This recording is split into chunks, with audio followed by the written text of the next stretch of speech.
Hey everyone, it's Strange Michael. I hope you're doing well today. I have a review here for a movie that I've been kind of hoping would be good after the post-Endgame MCU stuff has kind of shit the bed completely. This movie here is the third of its franchise, but kind of number 4 or 2 because of a Christmas special that was put out last year.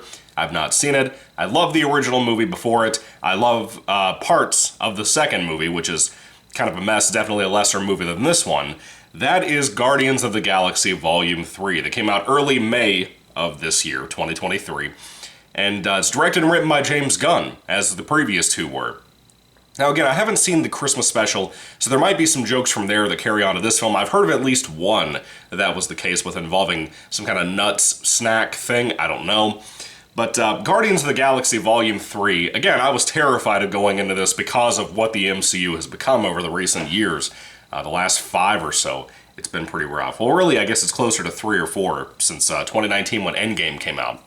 But anyway, I was hoping this would be good. I didn't really know what direction you could take the Guardians now, because it kind of feels like with Volume 2 that we were starting to lose speed, and we were starting to lose momentum and really a direction on where to take them. I didn't really like 2 all that much. Again, it has moments that I really love, and some moments that were just whatever. You know, it feels like they kind of doubled down even more in that movie with some of the goofy humor that worked amazingly well in the first movie. Anyway, Guardians of the Galaxy Volume 3. What is this one about? Basically, something happens with Rocket Raccoon, and the rest of the team have to go save him. Like, it's not that he gets kidnapped or anything, but he's put in a really bad spot. They have to go do something to go save their best friend, and that is basically it. Nebula's here this time around. I'm a little confused on how Gamora is here. Apparently something happened in a Christmas special, or something else where she was able to come back. I'm so fucking lost on what happened because I don't keep up with these garbage movies and shows anymore that I didn't know where to go. But I just kind of heard them drop lines here and there, took the context clues and ran with it, but maybe I'll go back and watch the Christmas special now because it's Guardians and because this was so solid.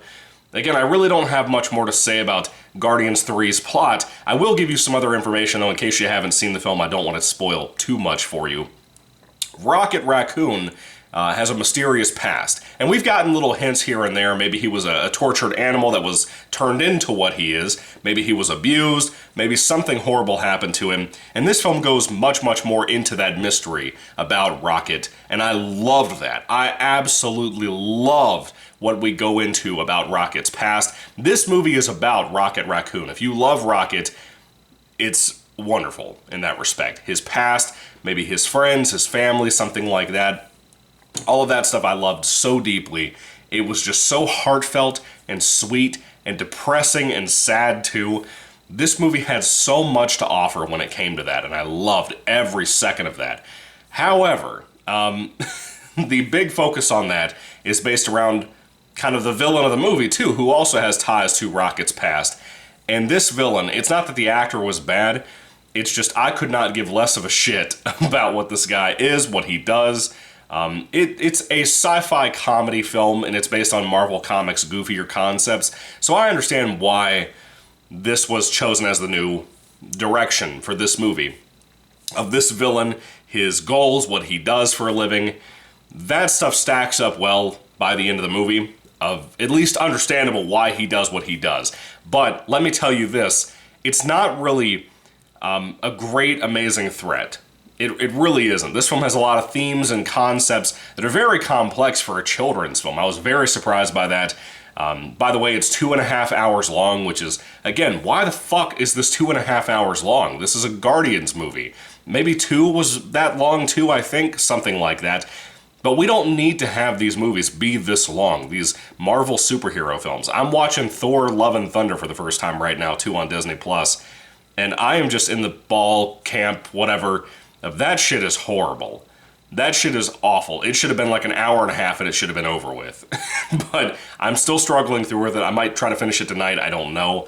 But anyway, Guardians of the Galaxy Volume 3, I don't want to divulge too much into other plot things, but this movie was really, really good for the most part. Yeah, there's a lot of chopping in the editing room that should have happened, mainly before that. It should have happened in the script work itself, because there's like a good half an hour that you could have cut out of this movie, made it a perfect 2 hours. But aside from that, I really loved a big chunk of this film. It's not a perfect movie. It's not an amazing movie, but it's really, really good by the end of it, I would say. It's very emotionally deep, whatever.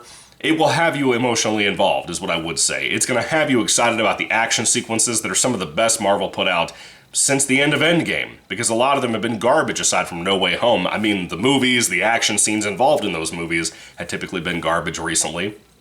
So I was immensely surprised by how much fun I had with this. Everybody brings a wonderful performance. I was glad to see Zoe Saldana be back because she was wonderful as Gamora all these years. Chris Pratt playing Star-Lord, he's just as great as ever.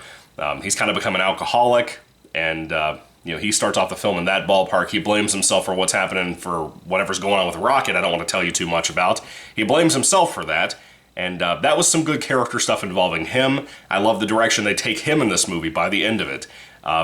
Vin Diesel as Groot, how could you not like him? Groot is a little ugly, though, in this movie. He's got this full Schwarzenegger body, and then he has that little baby head from Groot, like from Volume 2 onwards. And it looks weird, man. I just expected him when he became an adult to look just like he did in Guardians 1, and he does not. He looks super silly and weird, and I just don't like Groot's look in this movie. But anyway, who else am I missing here? There's somebody else I'm forgetting in this movie. Bradley Cooper as Rocket, obviously, is the heart and soul of the film. He is wonderful. Bradley Cooper is one hell of an actor, man, and he is phenomenal in here. I don't know if they did mocap or whatever they did for him as Rocket, but man, he kills it. He absolutely kills it. Drax the Destroyer, played by Dave Bautista, he's good, I guess. Apparently, Bautista's not going to be in the MCU anymore, which I don't blame him. But he's not going to be around anymore, but he was in this. He was solid here. Not as good as he was in Volume 1 and Volume 2, but he was good. Mantis is kind of utilized better, I would say, than in Volume 2. Again, I don't know about these guys in the Christmas special, but both of them are used better in a lot of ways in previous projects. But Mantis I liked here, just like usual. I think that was everybody. I'm pretty sure I've covered everybody at this point. But anyway, the villain, again, I don't want to go too far into his name and everything, but I don't even really think I know his name. But he was a good actor in a role that I just didn't love. I like aspects of the actions of this guy and what made him a villain person, but aside from that, I don't really have much more to say about the guy. He's just okay. Not the biggest threat ever, but not every Marvel movie has to have a villain that's going to destroy the entire universe or anything. But moving along, though, the writing was good in here. I think they managed to get a good balance from James Gunn of the comedy and the action and the drama amongst the characters, especially between Star-Lord and Gamora, the stuff happening with Rocket's past. All of that stuff is balanced masterfully, way better than what was done in Volume 2. I stand by that tremendously. Volume 2 felt so lacking in so many ways. It just felt like you really didn't have what you needed to make that movie a really good movie. And I've still said to this day, I think it's one of the weakest sequels to a big successful movie in the entire MCU franchise. But this really picked up the ball, and again, I think Volume 3 is probably better than Volume 2 by quite a stretch, in my opinion. It looks good, the directing is good, the special effects, whether it be practical or CGI, they all pretty much look excellent. One thing I do want to complain about, there is a team on a ship or a planet that Star-Lord and the other Guardians happen to come up against at one point, and one of them is led by Nathan Fillion, I think is what his name is, from Firefly. And his team are like a kind of a military team in their own right of what they're protecting. And they wear these big, poofy, peach-looking costumes that make them look like giant Rice Krispies. And I just hate that shit. I don't know who looked at that and thought that would fit for this. I understand it's supposed to be silly. I understand it's supposed to be goofy, especially with the kind of character Nathan Fillion's playing and the other people around him. But those costumes look like shit. I stand by that. I think this has some of the worst costuming, some of the cheapest choices that I've ever seen in a Guardians movie or an MCU movie for that matter when it comes to just the general outfits. It feels like somebody came up with this on the spot and it just doesn't work for me. I don't like a lot of that. And again, I feel like it's a cheaper way to go on some of this stuff, in my personal opinion. But the music for this film is a very mixed bag, and that's something I think even Volume 2 got better than this movie. But by the end of it, it has a couple of good songs that really fit their moments, really fit this type of movie, but they're still, to this day, Not as good as Guardian 1's soundtrack, which was perfect, I think. Perfect for the entire film. From beginning to end, that movie had the best music you could have. And Volume 3 does not manage to keep that thrill, I guess. They try to mix in too much modern stuff. That's what always appealed to me about Peter Quill and the music that he showed the Guardians over time, was that he was listening to like 70s and 80s music, and it was great, and it really fit his life, his persona, the tone of these movies.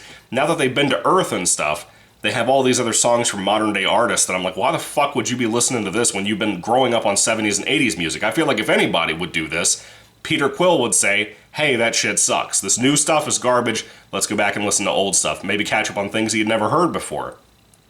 I don't know. Everybody's listening to Peter Quill's music now. But the soundtrack in here, again, very half and half. Very mixed bag to me. Not really good, per se. But some good songs, but most not that great. That's pretty much all I have to say about Guardians of the Galaxy Volume 3. It is a mixed bag for sure, but mostly, like 75% to 80%, really good. Really good. Surprisingly good after what we've dealt with post-MCU Endgame stuff.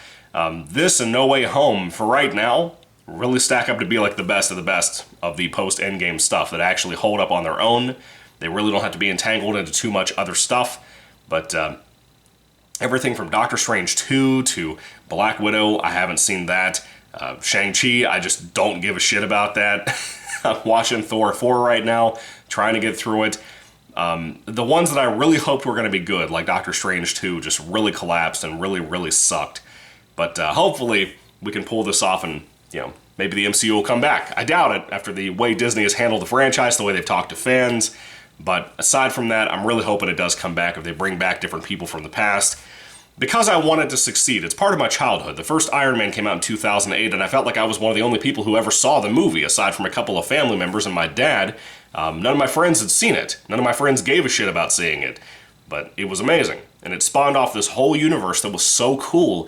And to see it just carelessly thrown to the side like an old toy from an adult is a shame, in my opinion. But anyway, if I had to rate Guardians of the Galaxy Volume 3 on a 5-star basis, I would probably give this movie probably a 4 out of 5 stars, man. This is a really good flick. I don't know how well it'd hold up on a rewatch because of, again, it's pretty lengthy, man. It feels like it's got a good pace going for it. The humor and all of that really help it. But it's got some issues, and it's a little sloppy sometimes. But for the most part, really, really good. Just wish it was a little bit more short, I guess. Anyway, what did you think about Guardians 3? Did you love it? Did you hate it? I'd love to hear your thoughts and comments about it down in the comment section down below. Do you think this is better than 2? I think it's a given for me, but I would love to hear your thoughts about all of that down below too. Anyway, thank you all for watching, guys. God bless you all, and happy Thanksgiving. Goodbye.